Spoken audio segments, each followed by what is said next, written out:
هفته‌ای که گذشت ما تونستیم پس از چند سال در مسابقات لیگ دسته یک کشور که تیم اکسین خوزستان که یه تیم در واقع خصوصیه و بچه‌ها به هزینه خودشون زحمت کشیدن رفتن این مسابقات رو تو لیگ دسته یک کشور در بین 10 تا تیم مقام نخست در کشور کسب کردیم که تیم‌های قدری چون عراق، آذربایجان غربی که اینا واقعا ملی پوش داشتن و دوستان عزیز که اخبار اسکواش رو پیگیری میکنن در جریان هستن و میدونن که این بازیکن‌های خوبی داشتن.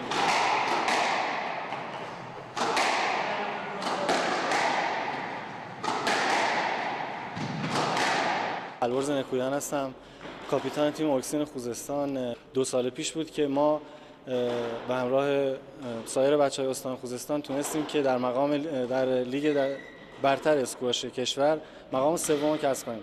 اما به دلیل نبودن اسپانسر و عدم حمایت مسئولین متاسفانه این تیم از لیگ برتر سقوط کرد و نتونستیم توی دوره‌های بعدی حضور داشته باشیم و اینجا بسی تأسف بود. ولی به لطف هیئت جدید اسکواش که ما در واقع به وسیله اونا دارای مربی خارجی شدیم تونستیم که دوباره به همت و غیرت بچه‌ها توی لیگ دسته یک دوباره از صفر شروع کنیم و از ابتدا حضور داشته باشیم.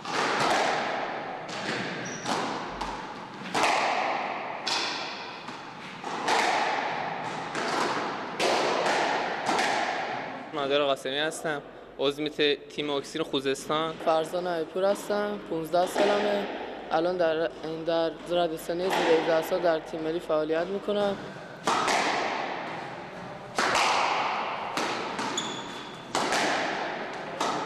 چیزی که دغدغه فکری خیلی از بچه‌های اسکواش باز استان خوزستان شده اینه که آینده این تیم به کجا خواهد رفت. ما توی این دوره از مسابقات به صورت کاملا خصوصی و با هزینه شخصی بچه‌ها حضور داشتیم. البته حمایت‌های هم از طرف هیئت بود ولی تا جایی که توانش بود و یعنی حتما باید حضور اسپانسر می بود که ما بتونستیم در واقع به صورت راحت‌تری داخل مسابقات حضور می داشتیم. اما از این به بعد مسابقات هم سطح کیفی بالاتری خواهد داشت، چون ما به در واقع سطح بالاتر لیگ برتر اسکواش راه پیدا کردیم و همین که حریفای سرسخت‌تری داریم میشه و این دلیل خوبیه که ما به اسپانسر نیاز داریم.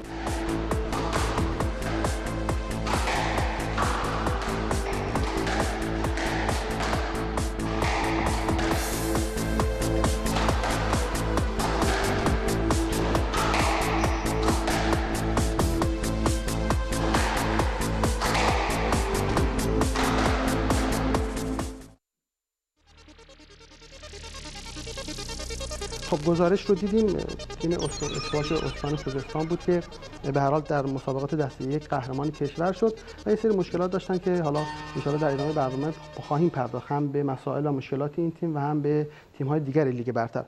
طی هفته‌های گذشته خیلی تماس‌های متعددی داشتیم از شما ورزش دوستان عزیز خوزستانی که مسائل و مشکلاتی رو می‌خواستید مطرح کنید با نفر اول ورزش استان جناب آقای گرشاسبی مدیریت محترم اداره کل ورزش و جوانان استان. ما دعوت کردیم از ایشون و همونطور که در قسمت اول برنامه گفتم ایشون دعوت ما رو اجابت کردن. الان در خدمت جناب گرشاسبی هستیم. سلام و عرض خیر مقدم دارم آقای جناب گرشاسبی.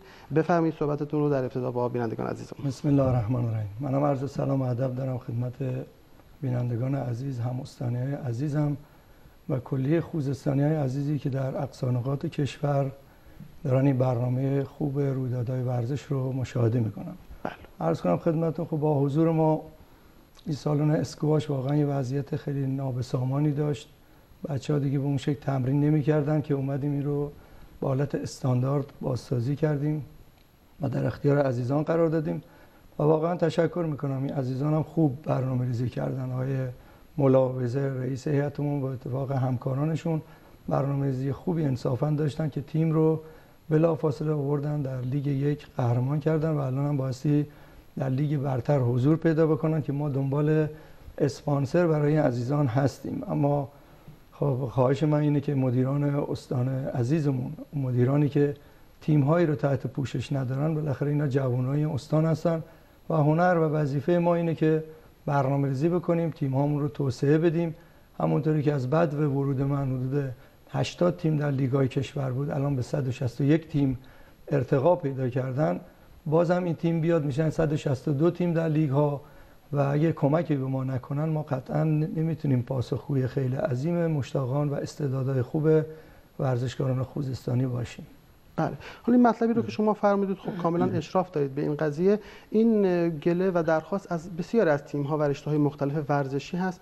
حالا اینها سوال میکنن که چطور میشه که ما وقتی مقایسه میکنیم استانمون رو با استان‌های دیگه، با توجه به استعدادهای بسیار زیادی که در رشته‌های مختلف داریم، دوستان میان توی لیگ‌های پایین‌تر مقام قهرمانی رو کسب میکنن، میان لیگ برتر. خب به هر حال لیگ برتر یک سری شرایط خاص خودش رو داره، یک سری آمادگی‌های خاص خودش رو میطلبه. چه اقداماتی صورت گرفته که حالا این شرکت‌ها یا این سازمان‌هایی که توانایی این کار رو دارن و در استان‌های دیگه این کار رو انجام میدن، چه اقدامات و الزاماتی براشون در نظر گرفته که حتما این کار رو انجام بدن؟ عرض کنم خدمتتون خب در اتاق فکر ورزشی که تشکیل شد خوشبختانه اون دستگاه‌هایی که عضوان به خوبی الان دارن تیمداری میکنن و حمایت میکنن، اما متاسفانه بعضی از مسئولین این استان من فکر میکنم جوونا رو دوست ندارن.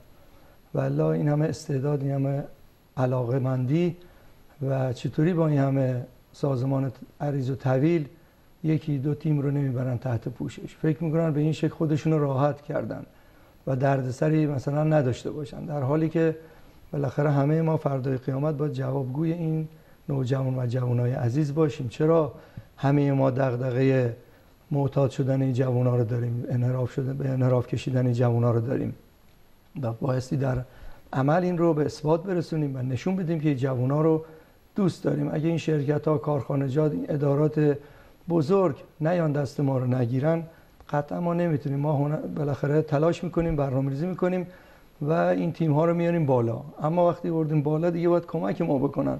کمک یعنی به ما نیست، کمک به این جواناست که انشالله بتونیم با توجه به که استان جوانی هستیم این جوانام رو در مسیر درستی هدایت بکنیم. و شما میدونید دیگه الان 161 تیم، هر تیمی حداقل 15 نفر بگیریم، چقدر جوان و نوجوان الان مشغول مسابقه هستن و بالاخره یک قراردادی هم دارن، یک بالاخره هزینه رفت آمدشون، هزینه آب میوهشون در میاد و هم خوشحالن. و انصافا الان هر هفته که حدود 80 میزبانی ما در رشته‌های مختلف میزبانی کشوری در لیگ ها داریم، بالاخره یک خیلی عظیمی هم میرن برای تماشای این مسابقات. بالاخره خود به خود کلی از مردم، جوونا، نوجوانا جمع میشن و سرگرم یک کار مثبت که ورزش هست میشن. انشالله کمک بکنن که ما بتونیم تیمامون رو بیشتر ارتقا بدیم. انشالله که همینطور باشه. به هر حال حرفایی که از دل برمیاد انشالله بر دل دوستان میشینه. واقعا انتظار هم همین هست. میپردازیم به بحث‌های خیلی نزدیکی که ورزش کشور و به تبع اون ورزش استان رو درگیر کرده، بحث‌های المپیک و پارالمپیک. خیلی از دوستان سوال کردن در رابطه با عملکرد خیلی خوب ورزشکاران استان. خواستیم که شما بیشتر صحبت بکنید به عنوان متولی ورزش استان. خب تلاش‌های خیلی زیادی صورت گرفت، من و دوستان همکارم توی این جریانات خیلی نزدیک دقت می‌کردیم.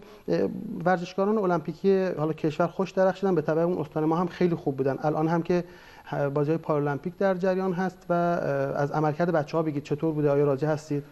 بله، عرض کنم خدمت من وظیفه خودم میدونم که از کلیه عزیزانی که در جهت هدایت این جوانای نوجوانای قهرمانا تلاش کردن تشکر ویژه‌ای رو داشته باشم و انصافا تشکر از همکارانم در اداره کل ورزش و جوانان، به ویژه معاونینم که دیگه شب و روز ندارن، با ما دارن میدوئن.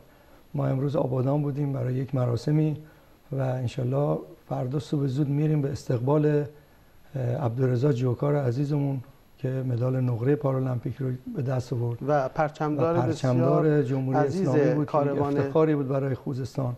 انصافا از همه عزیزان، از هیئت‌های محترم که با دست خالی تلاش ویژه‌ای رو دارن و ما شاهد بودیم که پریروز فقط بچه‌های خوزستان در رشته‌های مختلف 5 مدال جهانی که 2 تاش پارالمپیک بود به دست آوردن و بالاخره خیلی